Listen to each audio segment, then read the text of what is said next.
Welcome to the land of the rising sun. Thank you very much. You are a great man, and we appreciate you so much. Thank you very much. We see you as our in-law, and we know that you like the you like the Igbo flavor in your life.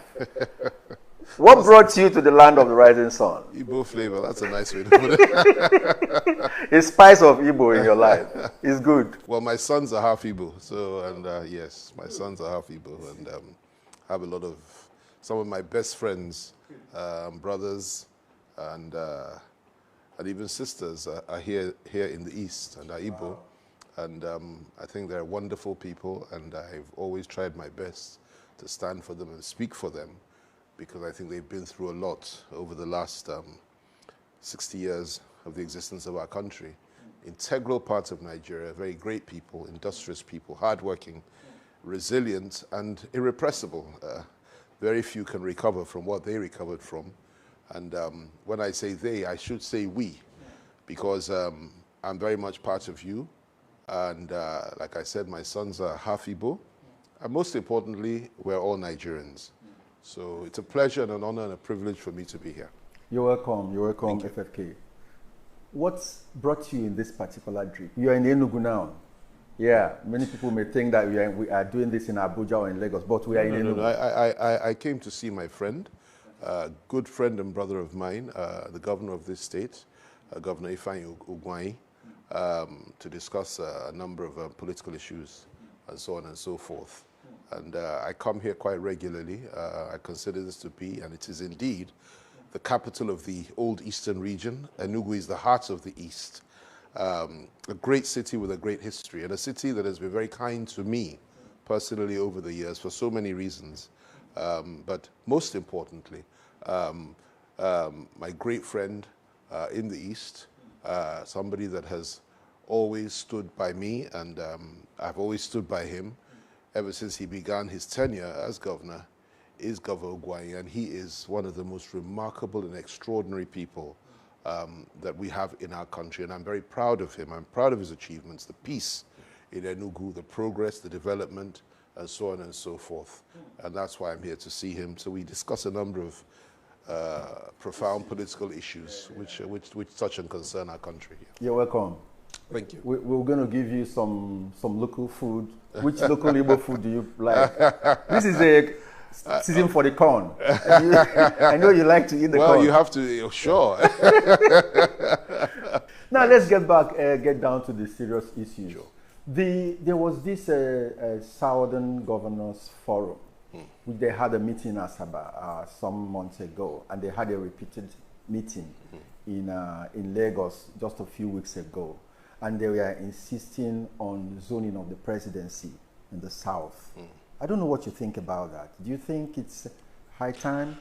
Well, let me put it to you like this. I think as a fundamental principle, we have to accept the fact that zoning is actually something that is left to each of the political parties. It is a party decision. It's not a constitutional issue. It's not an emotional issue. It's not an issue that can be determined on a regional basis. It is to be decided and determined purely by whatever it is, whatever political vessel or vehicle, whether APC, PDP, or any other one, at the national conventions of those parties. And they will now determine... Sorry, Ryder, but don't you think it should be... Well, let me develop the point. Okay. They are the ones, I'm telling you how it works. Okay. This is the mechanism by which a presidential candidate will emerge. And of course, issues like zoning come to play. Some argue that there need not be any more zoning. Some argue passionately there ought to be zoning. Some have argued that if there's going to be zoning, then the zoning should favor the South this time round. Others are arguing from the North. I live in the North. I live in Abuja, and I've lived there since 2001 or so. So some are arguing there that, well, if you look at it from 1999 up to date, then the Northerner has ruled for fewer years. By the time Buhari would have finished, than Southerner. So it's a very, and of course others have said, if you look at it from since 1960, it's a different matter entirely. What I'm trying to tell you as an opening is that there are various shades of opinion on this. Of course, the sentiment in the country is very, very strong. to have, particularly in the South, to have a Southern president. And you can't wish that away, and you can't say that there's anything wrong with that. To Southerners, that is desirable. Northerners feel the same, that particularly those from the North Central, who have never enjoyed the presidency under democratic dispensation. Neither have the Igbo people, never. These two zones, the East, that is the Southeast, and the North Central, have never, ever had a democratically elected president in the history of this country. The East had a ceremonial president, but he didn't have any power. The Prime Minister had the power at that time. So, the East has had a vice president, democratically elected, but the North Central has not even had a democratically elected vice president. So these are two areas that it appears to me, you know, in terms of equity, have really, you know, not enjoyed that position. But, you know, this whole issue of Southern governors coming together, it is, in my view, a very, very positive and a good thing that they can come together like this, simply because the Northern governors have been doing that for many, many years, and nobody has complained, and it's worked for the North. So when Southern governors come together and make decisions based on their own interest and what they believe is best for the country, I don't see that as being a problem at all. And the beauty of it is that it's across party lines. You know, of course, Governor Ugwai showed a pretty strong lead by being the only Igbo governor at this last meeting that was there himself. The others sent representatives, I believe, and I think one didn't send any at all.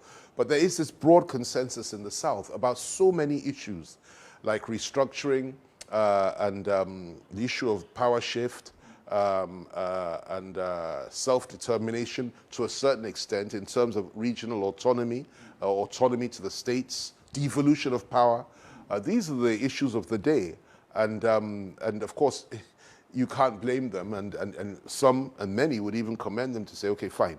You know, we also believe the presidency should come down to the South because we believe a Southerner should be president. Which part of the South is another issue entirely.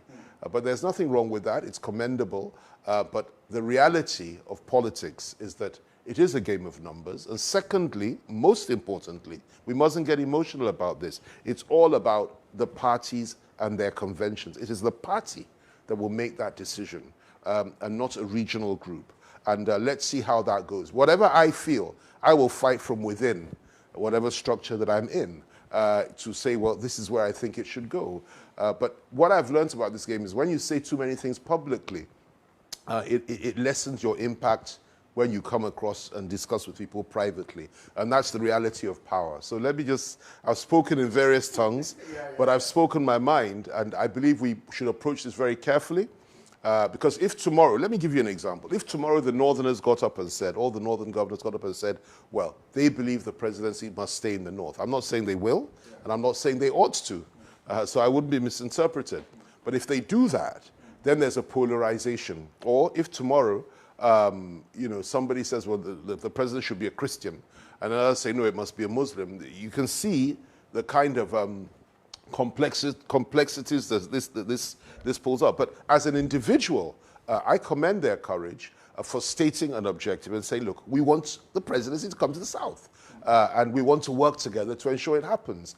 However, in reality, it's a party decision. And then most importantly, individuals, in my view, and this is my opinion, are the important thing. If you tell me, if I have a few people in the South that I know that I think will be a wonderful president in this country.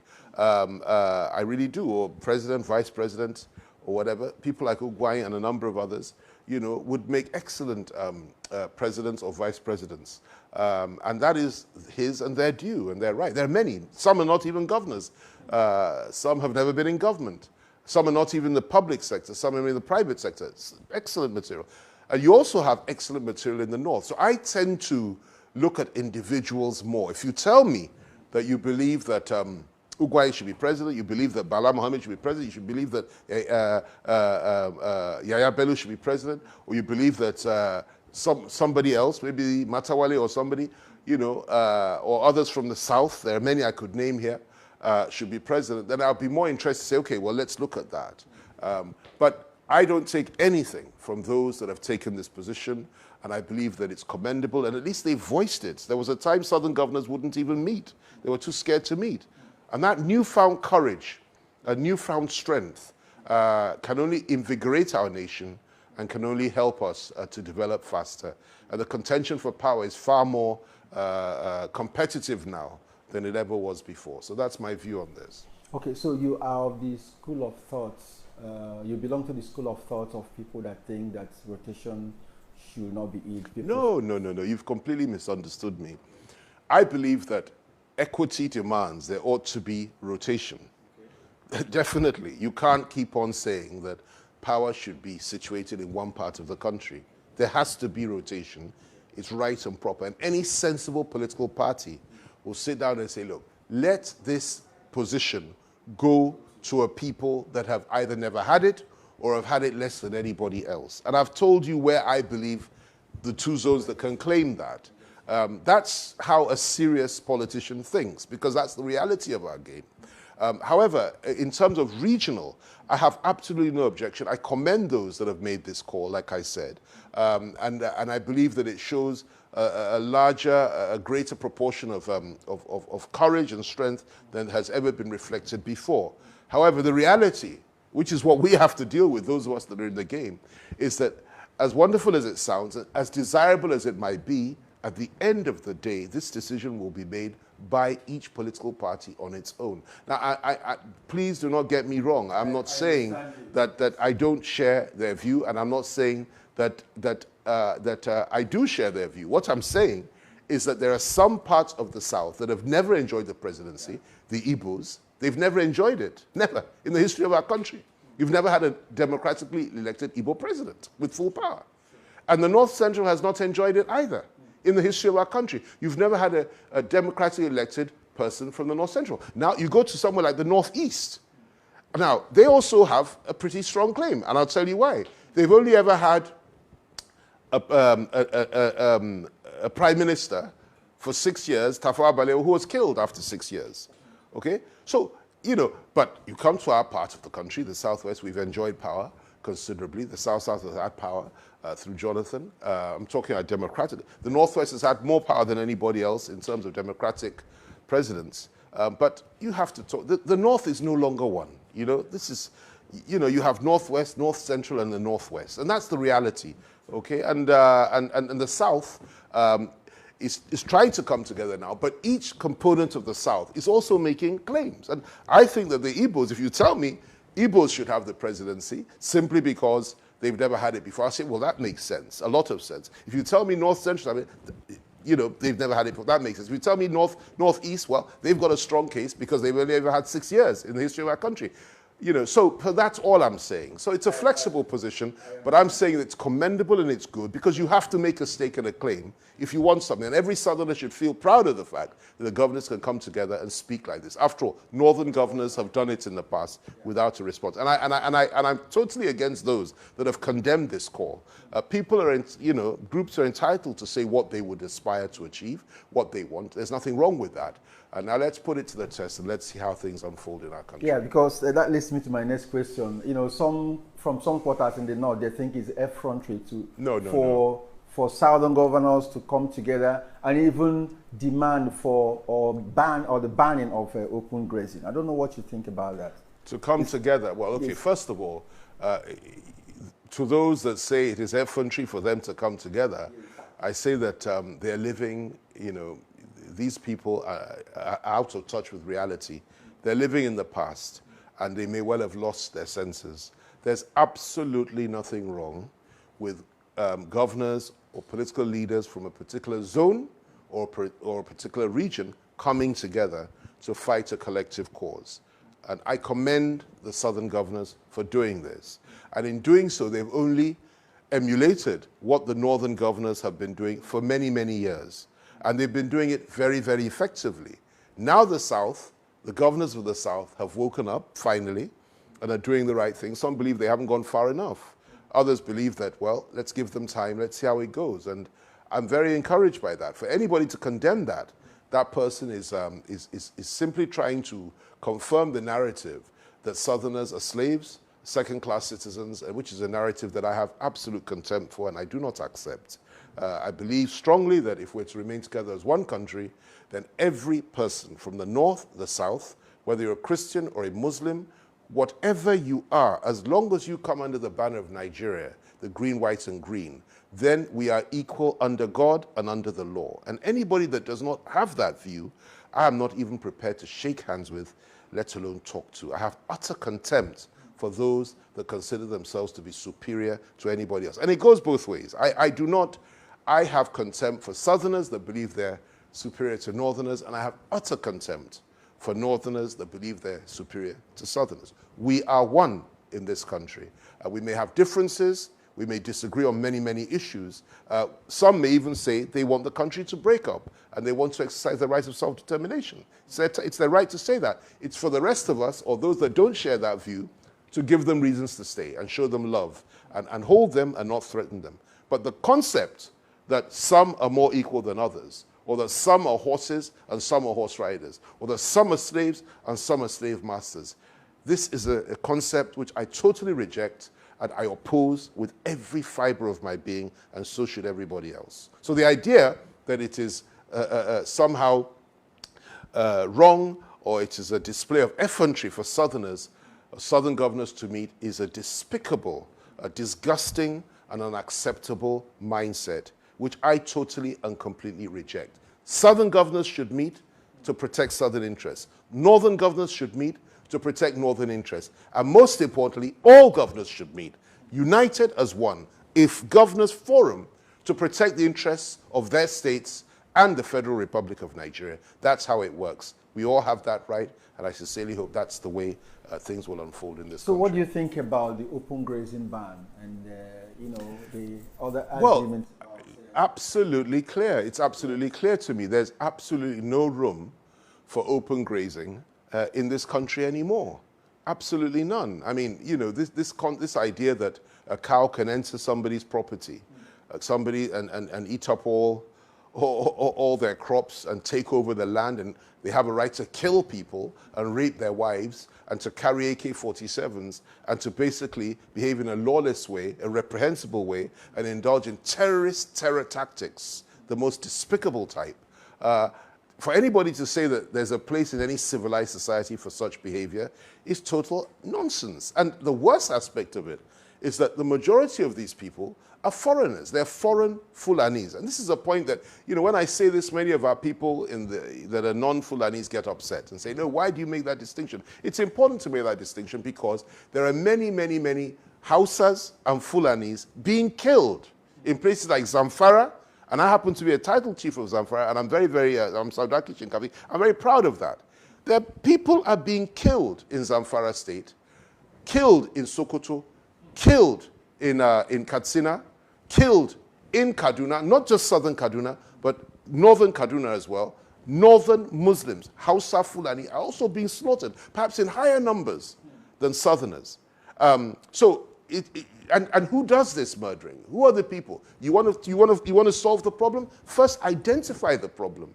And the problem is that people are coming in from Chad, Burkina Faso, Senegal, Mali, all these places, even Mauritania and all these places, far and wide.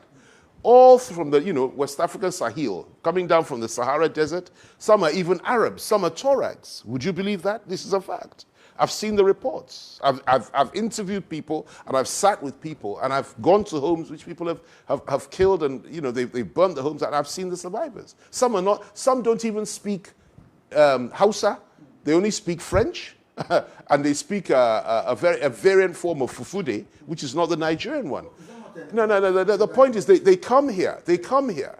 They kill our people. They come to the forests of the Southwest. They camp there in the name of cattle rearing and so on and so forth, and they terrorize our people. They come to the east and slaughter people. They go to south and slaughter people. They go to the middle belt, slaughter people. If not for the efforts of the governor of Kogi State, that would have been the heart of terrorism in Nigeria. But he cleared them all out and flushed them all out. Both them and Boko Haram. Thank goodness for people, leaders like him. They went to Middle Belt, Taraba, everywhere, targeting communities and slaughtering people. They went to the northeast, they went to the northwest. But they're very strong in the northwest, and it's a tragedy. And of course, apart from them, we also have Boko Haram in the northeast, and we have ISWA, who have also come in to the fray now. So look at what Nigeria is going through today. And I'll tell you, it's a terrible thing. We are under attack by the Fulani, foreign Fulani militias, the fourth most deadly terrorist organization in the world, according to International Terror Index. Then Boko Haram, the first and number one most deadly terrorist organization in the world, according to the International Terror Index. Then ISWAP has now come in. They are also doing their thing. According to, I believe it's there was a particular organization that did survey recently. I'm not sure which one it was, so I won't say. But this group, I think it was the United Nations, they claimed that 350,000 people had been killed by Boko Haram, over the years. I dispute that figure. Boko Haram started in 2010. I believe they've killed up to 1 million between 2010 and now. The Fulani herdsmen, or foreign Fulani herdsmen, I'll call them Fulani militias, foreign Fulani militias, have killed, in my view, no less than 500,000 in the last few years, in the last 5 years since they started. And of course, ISWAP has probably killed up to about 50,000 to 100,000 in the last 2 years or so. So this is what we are facing. And instead of the Nigerian people to understand what the problem is, that these are essentially foreigners being sponsored by foreign powers. Money is coming in from places like Saudi Arabia and other parts of the Middle East. And of course, you know who who the Saudi Arabians, who they're beholden to. You know very well.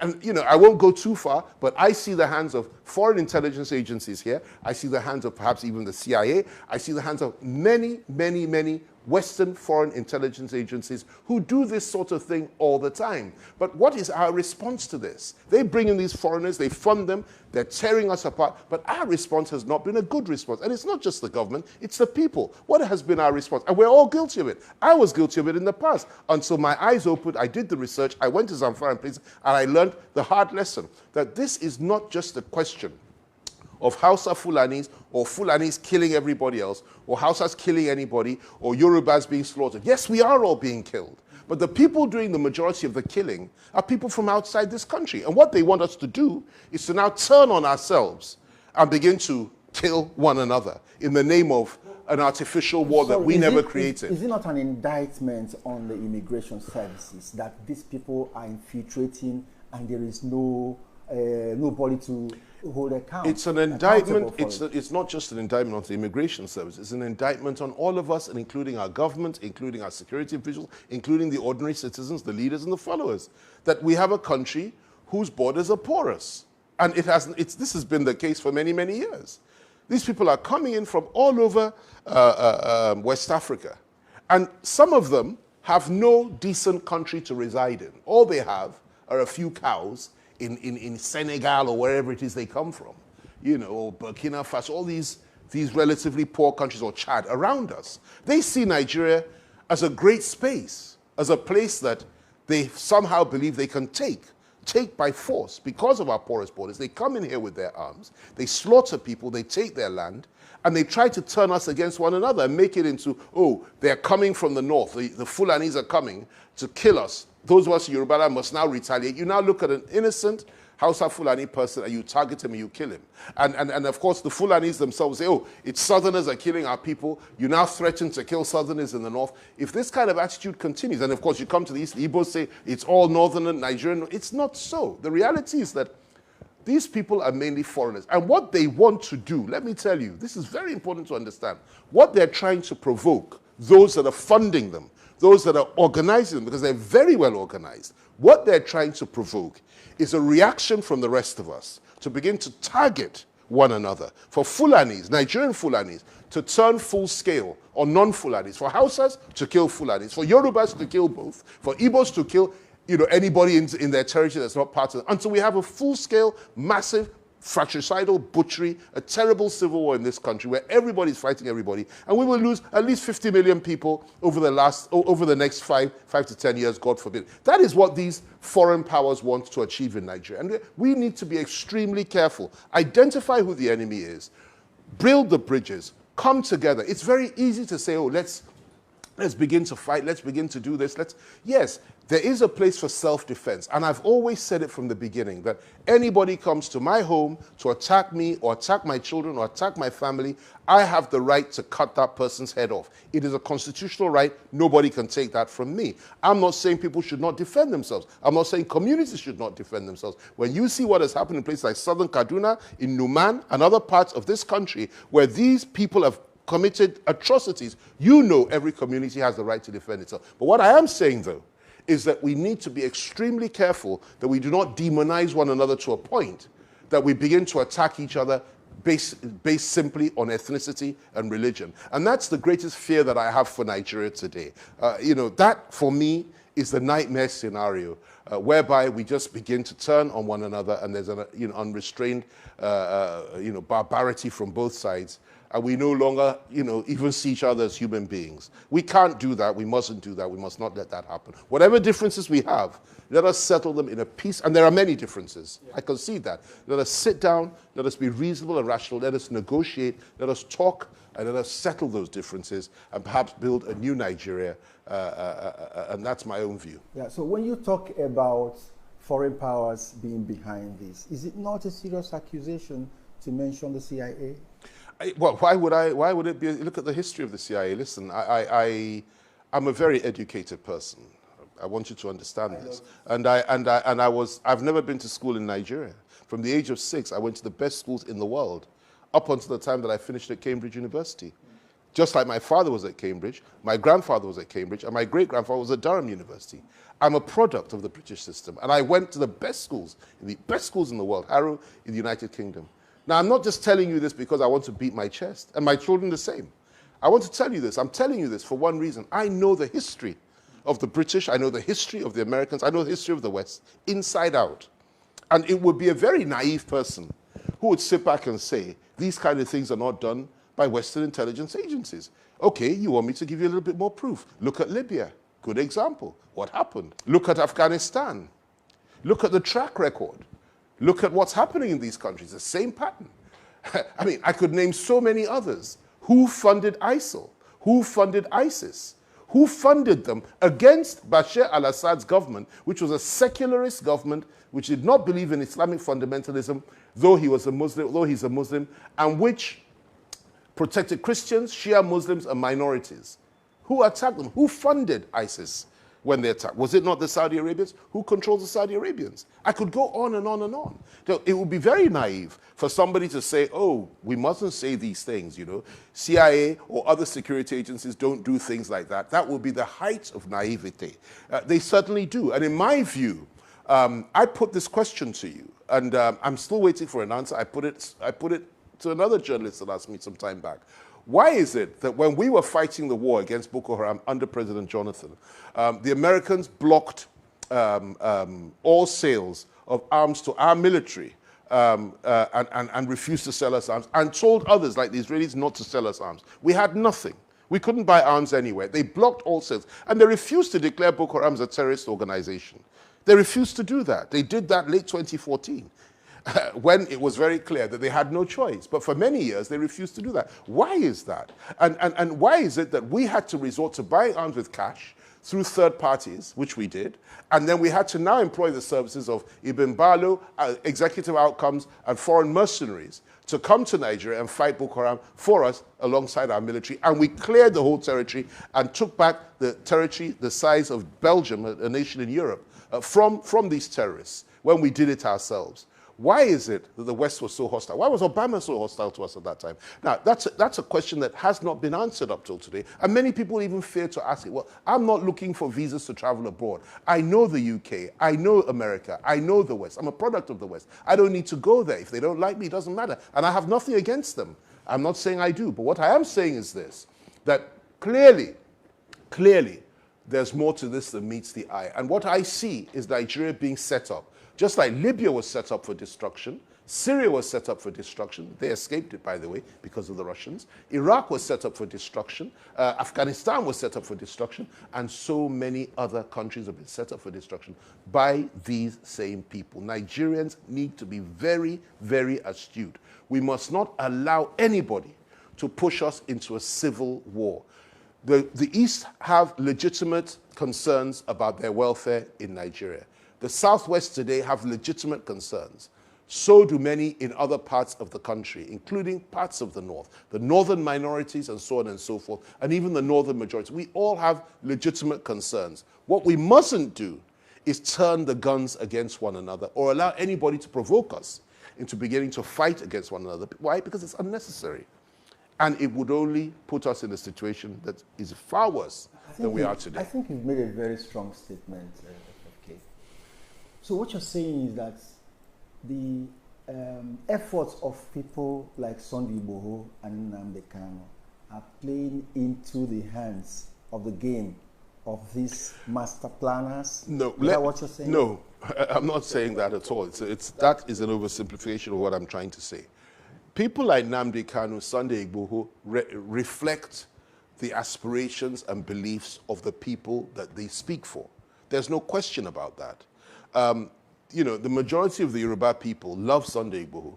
That the majority of the Yoruba people, both the intelligentsia, the elites, and the followership, okay, share Igboho's views, and they revere him.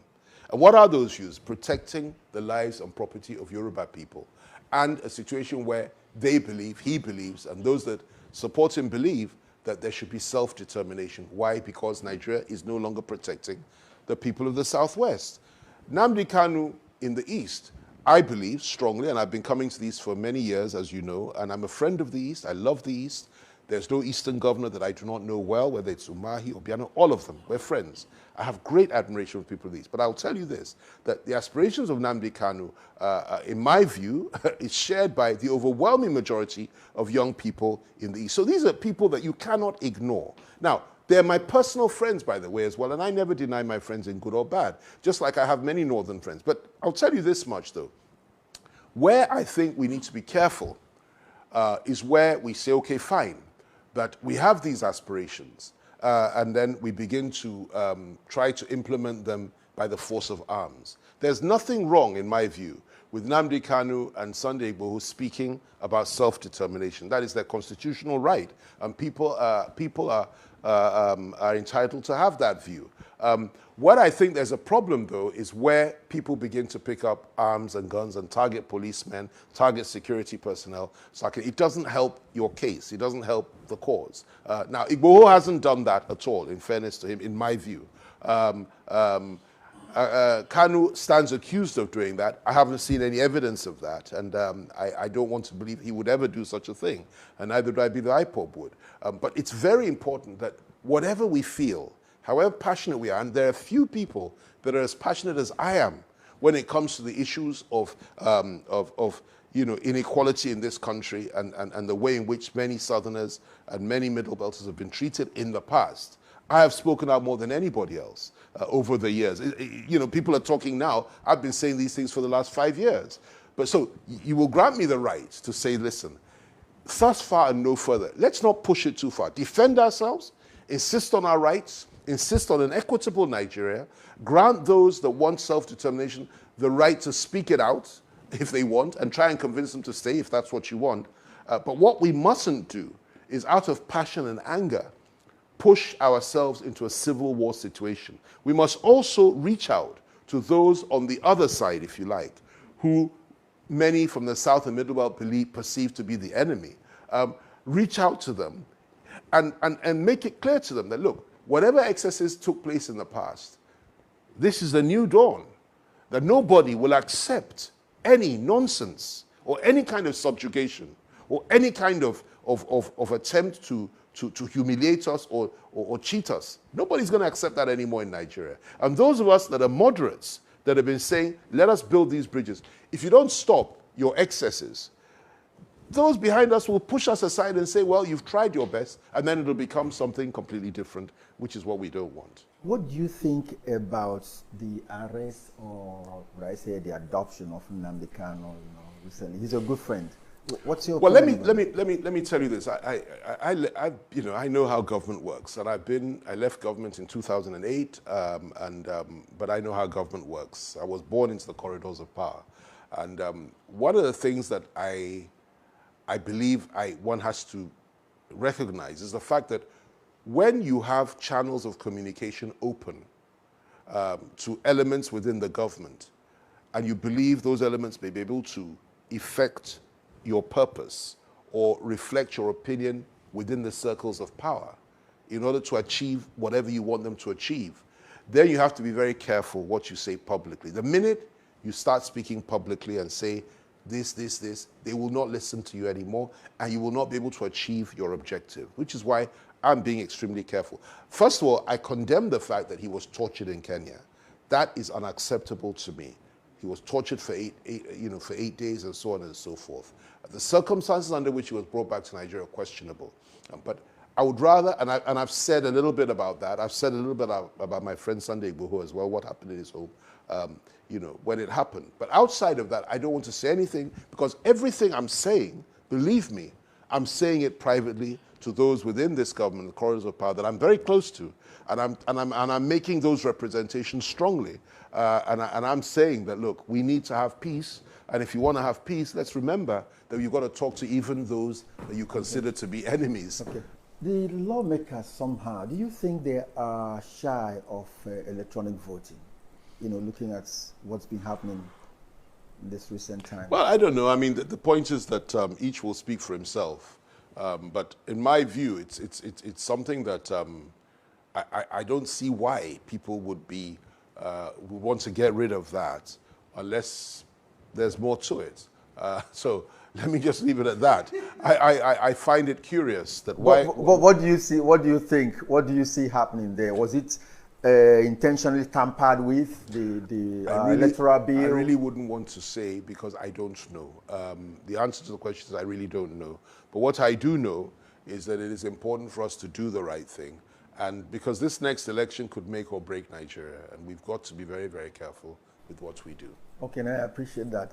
The next one would be, what's your definition of restructuring? You seem to be in favor of restructuring. I've always believed in restructuring. It's to devolve power to the various zones. This is my own view, not to the states. I believe power should be devolved to the various zones, so each zone can develop at its own pace, rely on its own mineral resources, probably 90% derivation. In other words, whatever you have in your zone should be shared between your people. These are just my views.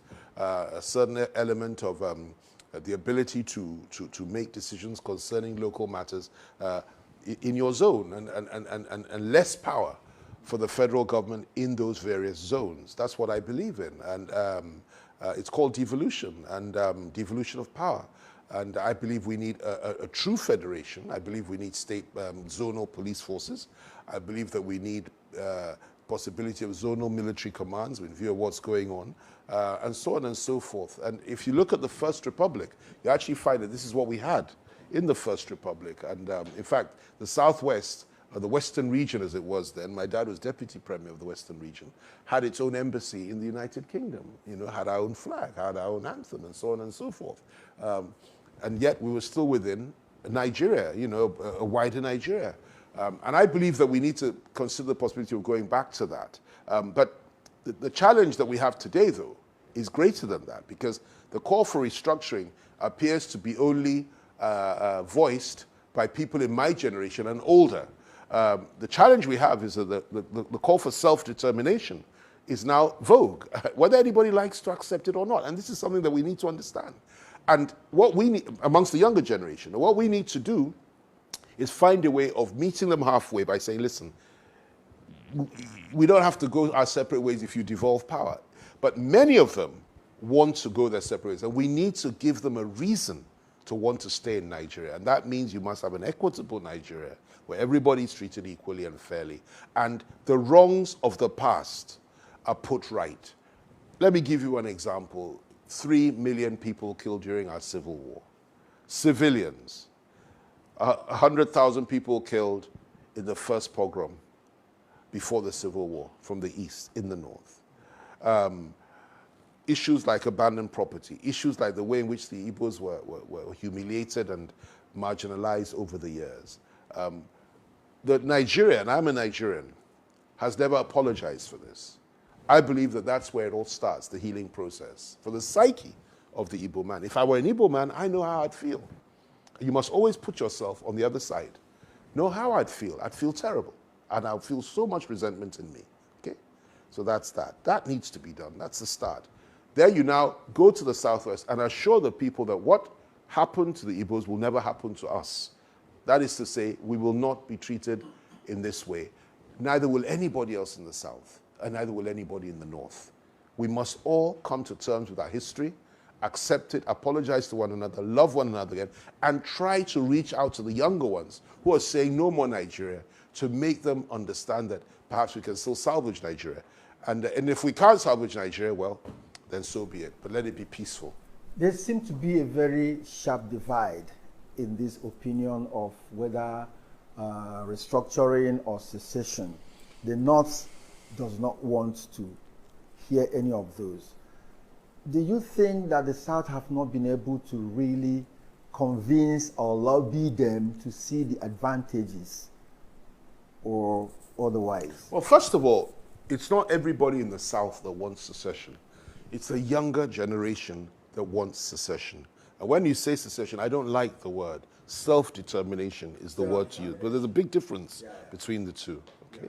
Secession is akin to rape. Self-determination is exercising your right to just go to where you want. It's an exercise, a right of freedom. Now, I would say that the younger generation, but not everybody in the South wants to exercise that right of self-determination. There are many Southerners that still believe in united Nigeria, but there are also millions, particularly in the Southwest and the Southeast, that do not believe in that and want to go their separate ways. And now, in the North, you said that they don't want that. That, again, I must dispute that.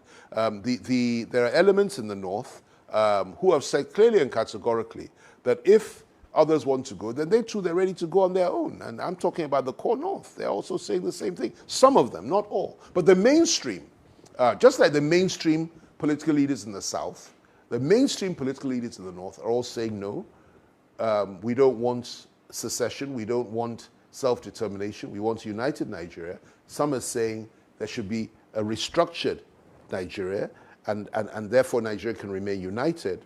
And then others are saying nothing should change, and we should just continue the way that we're going. So this is the sort of catalogue of opinions. In my view, you cannot tell people that they don't have the right to talk about self-determination. I say it again, I keep saying it. If you don't want it, then you have to reach out to these people to give them reasons to want to stay. And that's what I think is important now. But if, for example, the people in the Southwest, the majority of them, after a referendum, say they want to leave Nigeria, nobody can stop them. The same with the Southeast, the same with Arewa, the same with the Middle Belt, because that is what freedom and self-determination is all about. And we won't be the first country to break up. There are many, many other countries that have broken up, some in war, some in peace. We hope that if it ever comes to that, it will not be in war. But my belief and my prayer and my hope is that we can still work out these differences as comrades and brothers and sisters and compatriots, and try to see how we can make the people of the Southwest,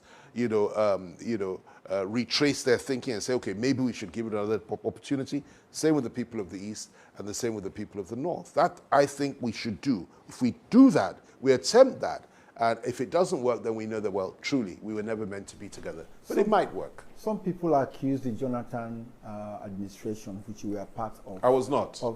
Okay. I was never in Jonathan's government. I was the spokesman of his presidential campaign, campaign organization in 2015 during the election, but I was not part of his government. Though I think his government was an excellent government, so I'm prepared to stand up for them anytime. But you share some sympathy with that government. Well, I spoke for the candidacy of Jonathan. So, like I said, I'm very proud of his efforts as somebody that was in the same party as him, and I spoke for him. And I think his government did an excellent job. But I wasn't in that government. I was in Obasanjo's government, which was equally good, if not better. If not better.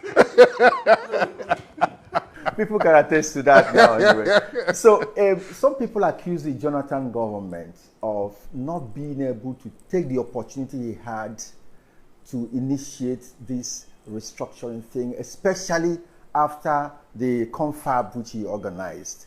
That if he wanted to do it, he had the opportunity to do it. So why are we making so much noise now about restructuring that the North has taken over? It's not a legitimate criticism. It's an unfair criticism. It's baseless, and it's irrational. Why? He set up a constitutional conference. Everybody came together from all over the country. They agreed on a number of things. He would have implemented it had he been given a second term. The thing had barely been done. He now wanted to put it through the process of implementation, which would have really solved a lot of problems in this country because it was a document based on consensus, you know. But he was voted out. And this is one of the reasons why we fought so hard for him in 2015. We wanted issues like that to be addressed and processes like that to be implemented and agreements like that to be implemented. But unfortunately, he was voted out and the President Buhari came in. And when President Buhari came in, of course, he wasn't interested in that. So I don't think you can blame Jonathan for that at all. In fact, you should commend Jonathan for having the courage, the vision to provide a reasonable solution to a very, very difficult, complicated, and almost, impossible problem to solve. But he came up with a pretty good solution. There is some rumor in some quarters that they see you romancing with some APC chieftains and all that. And they're asking, maybe, does FFK want to move over to APC now, and like every other person? Politics is not war. Yeah. Politics is politics. I have friends on both sides of the divide. I've always done that. I've always had that. And any sensible politician will have friends, or any sensible human being will always have friends on both sides. I relate with people that I have respect for. I may not agree with each individual and everything, but I have respect for courage of their convictions and are sincere in their approach. And I have absolutely no apology for having friends in both PDP and APC. I have enemies in both as well, I might add. But I have friends in both. And I'm proud of each and every one of these people that you call my friends in both parties. I have access to them, we speak, we work together, we counsel one another, and we make inputs in terms of developments for the future of our country. And that's, for me, is the barometer. I don't think that I'm the only politician in this country, including Jonathan, including Wike, and so many others, that speak to and have friends on the other side. I've seen each of them and many others talking to people on the other side and having good friends on the other side, and vice versa. That's how it should be. Because you're in a different political party, it does not mean you should be enemies. And I'll also add this. There's a very high level of fluidity, let me use that word, right now in the politics of Nigeria. A lot of people are shifting, and I am not one of those that condemns anybody for following the courage of his convictions, because you don't know what it is that they may have provoked Ayade, for example, to go to APC, Umahi to go to APC, Matawale, one of my closest friends in Zamfara, to go to APC, Senator Grace Bent, who is declaring, I believe, tomorrow to go to APC. You don't know what drove them there. You don't know why they went there. You don't know what their circumstance situation. So, each of us reserves the right to make that choice for himself and for the good of our country. I will say that both parties have strengths and both parties have weaknesses. And I think one of the things that we've done, we haven't done too well, is to look within ourselves to know where we've gone wrong. PDP has made many, many mistakes. Thank God you still have people like Bala Mohammed rising up there, who is doing exceptionally well. And because of him, many people are still in the party. Had it not been for that, I can assure you more people would have left. But, you also have people in the APC that are doing so well, like Yaya Bello, like Matawale and others. And of course, the Yobe governor, Maibuni, who is an exceptional man. And without him as being chairman of APC, I doubt you would have had all these defections. He's a master politician, and he's a good man. Now, what do you want me to say? Because he's in APC, I shouldn't commend him. I criticize and condemn anybody that I believe has done wrong, and I will do so without fear or favor. That's me. You get it? So the point is that it's fluid. There are good guys on both sides. There are bad guys on both sides, and you have to identify the individual you're prepared to work with and that you have respect for. It's not about demons being in one and angels being in another. That's not Nigerian politics. That's not politics anywhere. Yeah. So your relationship with him doesn't mean that you're moving over. No. I have said there's a lot of fluidity, and I'm saying to you that a lot will be determined by what happens in the next few weeks and days. So moving over or not moving over is not the issue for me now. Right now, it's a question of what is going to happen. We react to things. Okay. Now, we react to things. So anything can happen. Let me put it like that. Okay. So what do you think about governors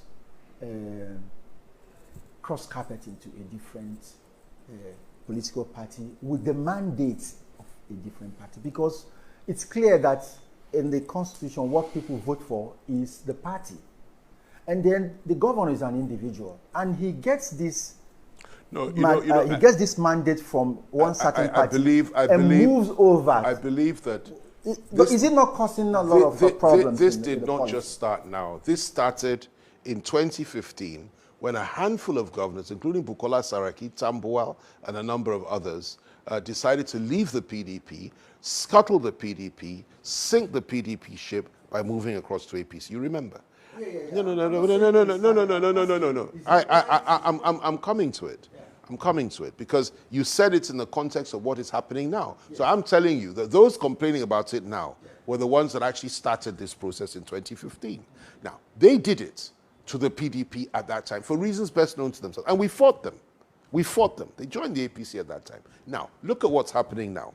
There are people within the PDP who, those guys came back, left the APC and came back and were given pride of place.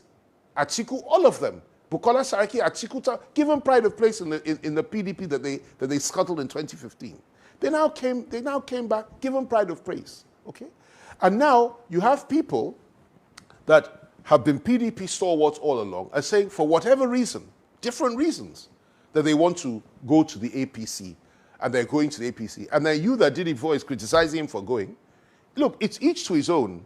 I will never criticize somebody, particularly governors, who make a decision based on their own personal circumstances. And I know most of these people.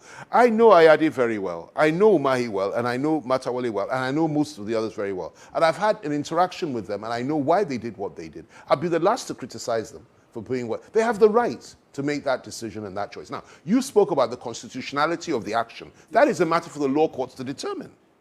The morality of the action, I've told you. Nobody can accuse them of being immoral because PDP started this, the elements in the PDP that started this process in 2015. You get my point. So let's not look at the morality of it. Everybody's doing it. Those PDP that are suffering for it now, it was PDP governors that started this thing in 2015 and went to APC. So nobody is clean when it comes to that. But on the issue of constitutionality, that is a matter for the courts to determine. I personally think that that a governor has been elected in, and he reserves the right to. Okay, let me give you an example. If, for example, tomorrow, say you're in Party Y, you're elected on that platform, and suddenly Party Y endorses the position of endorses the policy of, we can kill people because they're wearing blue shirts on a Tuesday. And you as governor of Party Y says, listen, this is barbaric, unbelievable, and unacceptable. I can't live with that. I can't be in a party that does that. Would you stay in the party or would you leave the party? No, I'm going to answer it by saying that if I want to move to another party, I will finish my tenure as that governor of that party. And stay just like someone else did, just like P2B, for instance, did. And then he moved over, and nobody will have any problem with that. And stay with people that are murdering people every day. I'm not saying they're doing that. I'm talking. I'm giving you. From my example. Yes. And stay with people. You might have that sort of disposition to stay with people that murder people every day in the name of I belong to this party. But not everybody has it. I certainly wouldn't have it. I would not be prepared to stay in a party in which I'm treated like filth. But you should finish your tenure and drop the mandate and move over. That is your opinion. That is a matter of law. It's a matter of law, and it's a matter of morality. You have that view. It's a subjective view, right? Is it right or wrong? Fine, you believe it's wrong. Others believe, listen, I have to go now. Okay? That's their right. That's their belief. Whether it's constitutional or not, the courts can determine it. You can't tell me. I can't tell you. The courts will determine that. But most important of all is this. There are major issues within the PDP that have made most of these people take the decisions that they've taken. They did not take them lightly. And I think that the PDP ought to really look within and work hard to ensure that people stop leaving simply by changing their style. I mean, I didn't want to be drawn into this. Are you not sure is the attraction for power the central? You see, this is the problem with Nigerians. Why would you? Which attraction for power? What is it? Yeah. What? No. See, what is it? Look, listen. Okay, was it attraction for power that made Saraki leave PDP in 2015? Was it attraction for power that made Tambua leave? Was it attraction for power? I would say no. They had their own concerns. And I don't blame them for that. And they now fought the same PDP and scuttled the whole PDP ship and stopped Jonathan. Was it an attraction for power then? I do not, unlike most Nigerians, I don't judge people based on hearsay or based on what I read on social media or on other people's opinions. I criticize effectively and powerfully once I'm appraised of all the facts. I don't spare anybody, whether it is the president or whether it is anybody in government or outside government, once I'm appraised. But one thing I always do is do my research well. And I'm telling you, you need to sit down and talk to some of these people and ask them why. I don't think Ayade is after any power. I don't think Umahi is after any power. I don't think, certainly Matawale is not after any power. Circumstances are different for them than they are to others. Ugwai is my very good friend. He's in the PDP. He's quite comfortable in the PDP. He has few issues in the PDP, and he's doing an excellent job. He's my friend. So I don't see why he would want to leave. If he told me tomorrow he's leaving because, I'd say, fine, that is your right. I respect your judgment. I respect your views. But people need to know why people do things. And don't always assume the worst about people. Don't always assume that. And a lot of people judge other people by their own standards. Are you getting me? This is the basic truth. And I'll tell you this much, okay? I know there are some people that I'm close to, some of the governors that are PDP, that love the PDP and will never leave. That's their right. And they have every reason to feel hurt when others leave, okay? And there are others that love APC and will never leave. That's their view. But please, we must not judge people unless we have all the facts and the reasons why they do what they do. I appreciate that. The very last question, sir. The PDP doesn't seem to be playing a very strong role as an opposition. So that's been in the public domain. I think that's been in the public domain. I don't know what you think about that. Well, I think you're absolutely right. And this attitude that nobody matters, you know, if you're not this, you don't matter. If you're not, I think that has not served the party very well.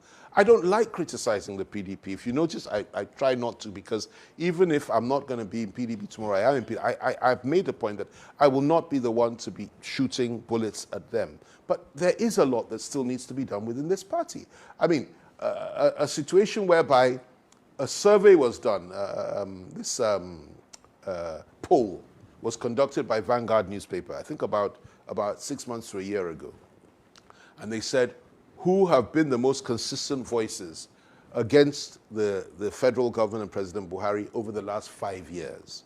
And they now listed, I came number one.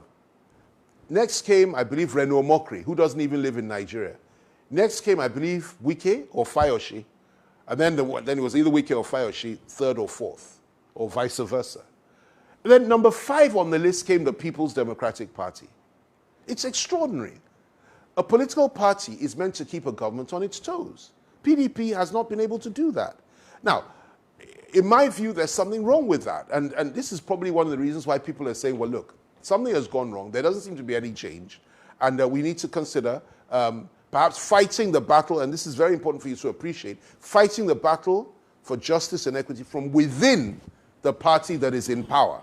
In other words, if you can't fight them from outside, and you can see that the vehicle outside is not going anywhere and the engine is almost knocked, which I'm not saying it is, I'm just saying that this is a perception some may have, then why don't I go inside the other vehicle and try to effect change with people that think like me from within that particular party and within the system itself. And that is a legitimate point of view which you cannot dismiss or deny. Whatever you say, there are some people that believe that, and you can't say that they're wrong. Both sides have points. Thank you very much, FFK. It's been a wonderful chat. I mean, I don't feel like stopping this, but you know, you gave us 30 minutes, but we've already hit an hour end. So you don't mean it? Wow. Yeah, I appreciate that. So Ibobi will be on. I'm na super career. Manoko kusiri makano ko gobiara. Oka no gba oso agbakanye aje ka jibe ebe atata biko omo abochukwu di Santos nwokere ke nwodo mma bụ onye na ebe a na-ekpukọtụrụ n'ihe emume anụ adịka o si dị biko no Kodeba. FFK Viko, Kenendi Igbo, greet Igbos in the language that we understand. So I'm sure you know the language. Igbo kwenu. Igbo kwenu. Igbo kwenu. Igbo kwenu. What do you say? You're welcome. One Kodeba, over Santa Gaicho, no, where am I?